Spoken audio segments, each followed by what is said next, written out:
اعوذ باللہ من الشیطان الرجیم بسم اللہ الرحمن الرحیم الحمد للہ رب العالمین وصلی اللہ علی محمد و اہل بیتہ الاطیبین الاطہرین۔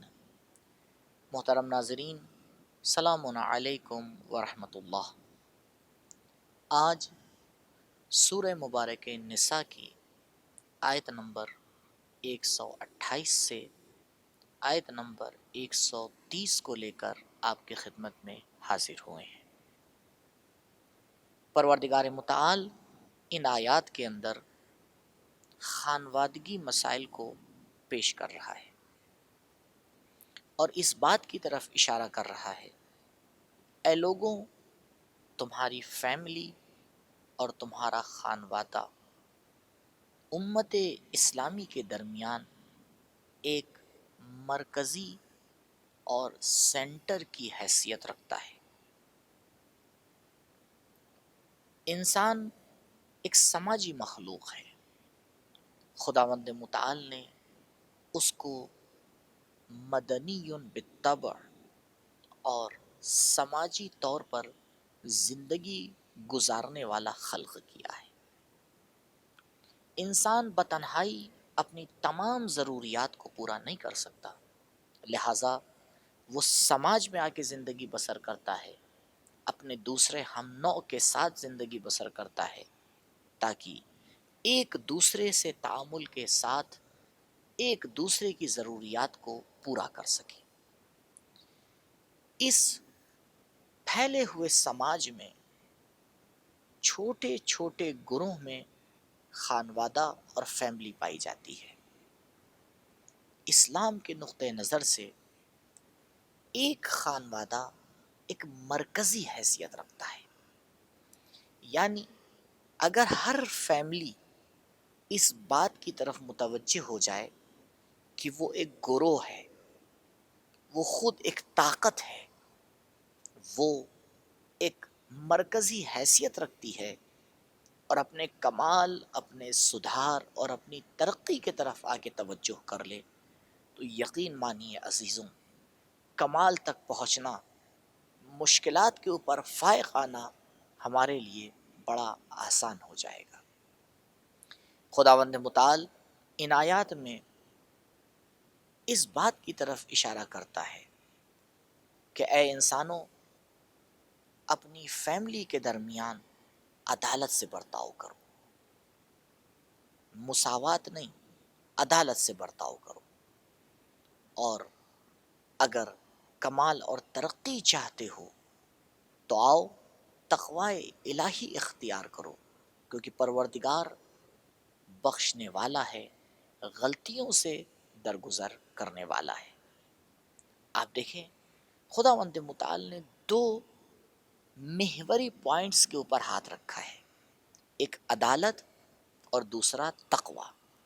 یعنی اگر ایک فیملی کے اندر اس فیملی کے افراد اس بات کے اوپر متفق ہو جائیں کہ ہمارا ہر کام عدالت کے سائے میں ہوگا اور ہم اپنے ہر کام میں تقوی الہی کو نظر میں رکھیں گے، تو عزیزو یقین مانیے نہ کبھی آپس میں کوئی لڑائی ہوگی، نہ ایک دوسرے کے ساتھ رنجش کا شکار ہوں گے، نہ ہی ہمارا خاندان بکھرے گا۔ کیوں؟ کیونکہ عدالت کا معنی یہ ہوتا ہے کہ ہر شے کو اس جگہ پہ اوپر رکھا جائے جس جگہ اس کے رکھنے کا حق ہے، جہاں پہ اس کو رکھنا چاہیے۔ انگوٹھی کا حق یہ ہے کہ اسے انگلی میں پہنا جائے، گھڑی کا حق یہ ہے کہ اسے کلائی پہ باندھا جائے، امامے کا حق یہ ہے کہ اسے سر پہ لگایا جائے، ردا کا حق یہ ہے کہ اسے دوش کے اوپر ڈالا جائے۔ تو اگر انسان ہر حق کی رعایت کرتا ہے تو اسے عادل کہا جاتا ہے۔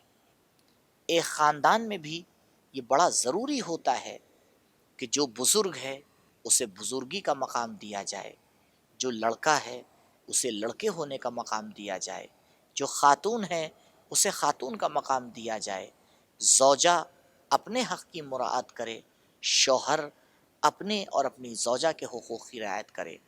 اگر عدالت کے ساتھ ایک فیملی قدم آگے بڑھاتی ہے تو ٹکراؤ ہوتا ہی نہیں ہے۔ معمولاً ہم ٹکراؤ ہونے کے بعد سوار کی طرف جاتے ہیں، بیماری آ جانے کے بعد علاج کی طرف جاتے ہیں، لیکن وہ قوانین جو قرآن بیان کر رہا ہے اگر اس کی رعایت کی جائے تو یقین مانیے نہ فیملی میں ٹکراؤ ہوتا ہے، نہ خاندان میں بیماری آتی ہے۔ تو جب یہ چیزیں آتی ہی نہیں ہیں تو نہ پھر علاج کی ضرورت ہوتی ہے، نہ دوا کی ضرورت ہوتی ہے۔ علاج اور دوا کی ضرورت اس لیے ہوتی ہے کیونکہ ہم قوانین اسلامی کی پابندی چھوڑ دیتے ہیں۔ تو پہلا قانون ہوا عدالت۔ دوسرا قانون جس کی طرف قرآن اشارہ کر رہا ہے وہ ہے تقوی الہی۔ وہ انسان جو اللہ کا خوف اپنے دل میں لیے ہے، متقی اور پرہیزگار ہے، وہ کبھی بھی اپنے آپ کو اس بات کی اجازت نہیں دیتا ہے کہ وہ کسی انسان کی حدود کے اندر آ کر ظلم کر لے اور اس کے اوپر تجاوز کر لے۔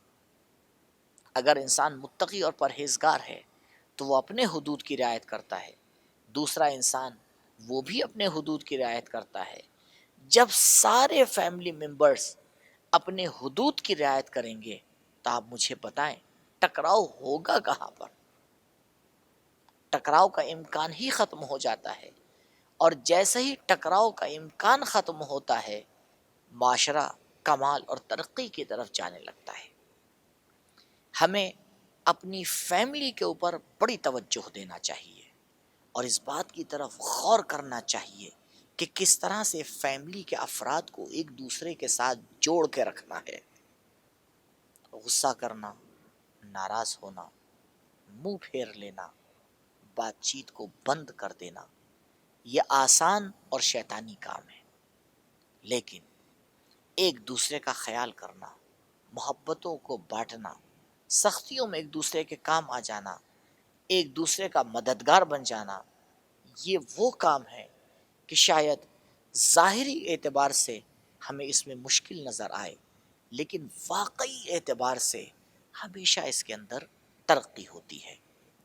اس دعا کے ساتھ کہ پروردگار ہمیں توفیق دے اور ہمیں اس منزل کمال کے اوپر پہنچائے کہ ہم اپنی فیملی کو، اپنے افراد خانوادہ کو متحد رکھیں اور آپس میں میل جول کے ساتھ زندگی بسر کریں۔